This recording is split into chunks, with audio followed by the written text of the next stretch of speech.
One word again about colonialism. I have defended colonialism several times on my other videos, and which are accessible on YouTube. But this time I would like, I have highlighted in those films, just to sum up, that colonialism is not wholly bad, it's not wholly good either. But we can observe some positive elements, like India got new type of economic thinking and parliamentarism and stability from the Brits, and lost some resources and so on. So this is the game of gaining and loss. The left in the Western world usually thinks or pretend that it's thinking that only Western capitalist powers can have colonies, and it's some sort of an effect of Western culture and Western cultural assumptions. But so they don't accept it if someone calls, for instance, the USSR and its colonies, and Poland used to be one of them, as colonial, although they were in colonial in fact. And there is no such thing as socialist economy, so it was only state-owned capitalism.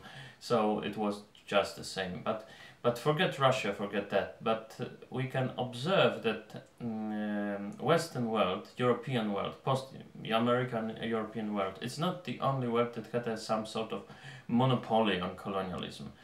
I can, for instance, we can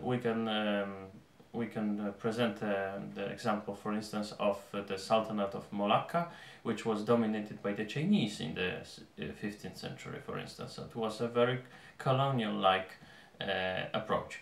The same we can observe with Zanzibar, which was colonized economically mostly, culturally too, but not to that extent, but economically colonized by Persians and Arabs in the 10th century, and it was even more in the 11th and 12th, and so on and so on. In 16th century they were pushed back by the Portuguese, but very briefly. Then they have then the Middle Eastern civilization reappeared there in form of the forces of the Sultanate of Oman. And Oman was ruling over Zanzibar from late 16th century to 19th century, when the whole Tanzania was landed in the hands of the Germans. So we can observe that for most of its history, Zanzibar was a colony of Arabs and Persians, or just Arabs. So we can see that it's clearly that the Western world has no monopoly on colonialism, on this way of thinking, of approaching economy, politics and so on. But we can also see, and nowadays, now on our eyes, we can see that Western world is not even the best at this business of colonialism. For instance, when it comes to pushing other countries from economic dependence, I think China is much better.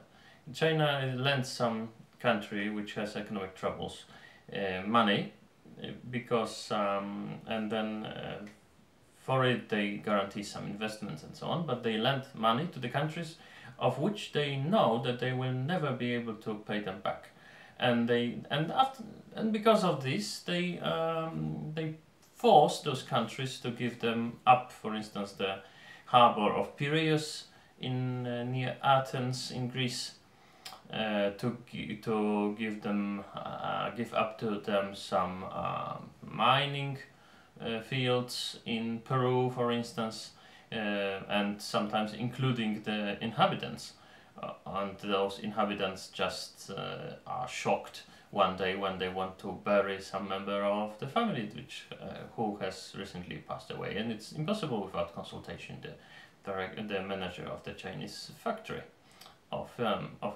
company. So the same with Zambia and so on. So Western world is neither the first colonial power and neither first colonial power nor the best colonial power, I'd say.